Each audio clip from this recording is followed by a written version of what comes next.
my black rooted in deepest blue.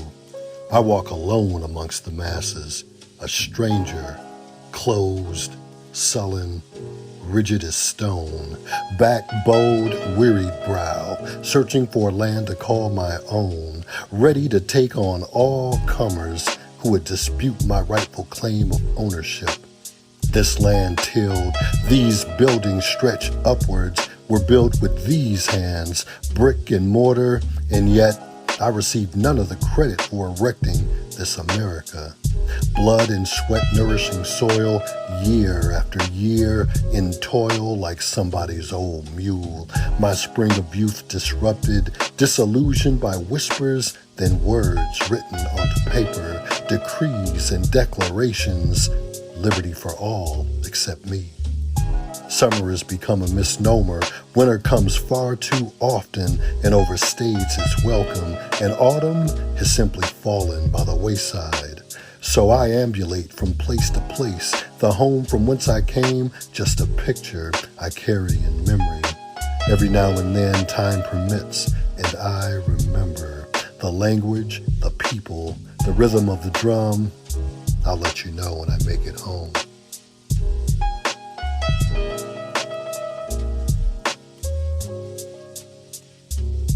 Lord knows we didn't ask for this. For a lifetime of generational ineffectiveness, where I find I'm just a pawn in some pale skin's measly game of debauchery and evil wickedness. I swear I'm just a simple man trying to survive and provide for mine, but the more and more I try, the more and more I find that the odds are perpetually stacked against us. Just look at us. No longer enslaved of physical bondage, but psychologically the change to this day still exists. From policing to the courthouse, from housing to gainful employment, while it's we who walk around with the targets upon our backs, bullseye as we're constantly getting hit. Wave after wave by a nation full of segregationist racists whose founding fathers' descendants still to this day refuse to see us as equals in their existence. America needs a douche. And I wish I could go back in time and correct the bullshit, slaughter any and all of my captors, no matter the color, and make an example of the devil in every single member of his human cargo-carrying slave ship.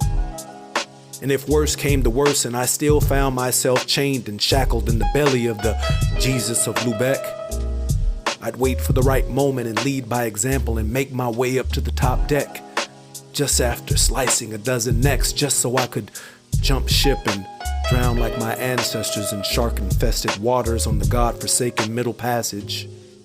Holding hands, back straight, head high with a raised fist, going out on my own terms forever in protest. Never to be a slave, nor participate or remember any form of absolute physical and mental bondage. No Jim Crow laws, no abhorrence from the inferior pale man, just memories of when times were good, when I played on the shores of my own continent with my mother, father, sisters, cousins. History still intact, no visions of being stripped of my people's dialect and language. Peace at last, resting easy at the bottom of the Atlantic Ocean, still holding on to Allah the Merciful passed down lessons.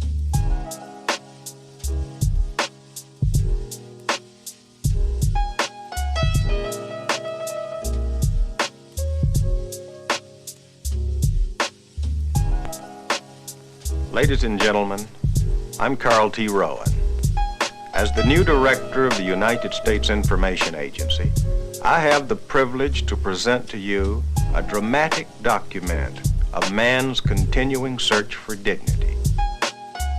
And yet, after all that I've given, I'm still driven to be 2 times, 5 times, 10 times better than my clear-skinned predecessor, and I'm still the forgotten child of lush mountains that birth melanated majesties from faraway magistries, as I try to find acceptable means of living out an existence that wasn't meant for my existence, in a place where my existence is pittance. So I keep pushing, keep proving them wrong, keep making something out of nothing and make nothing seem magical. when there's nothing more to do with anything anyone would have ever imagined. And it is this from whence I have found my passion, the reason that being afraid of tomorrow is useless, because of the strong shoulders where my feet rest. And it proves that I'm the next vessel, the continuation of promises not forgotten, that seemed like long forgotten whispers that turned out to be the ancestors passing out instructions for us to follow with our third eyes that others called consciousness.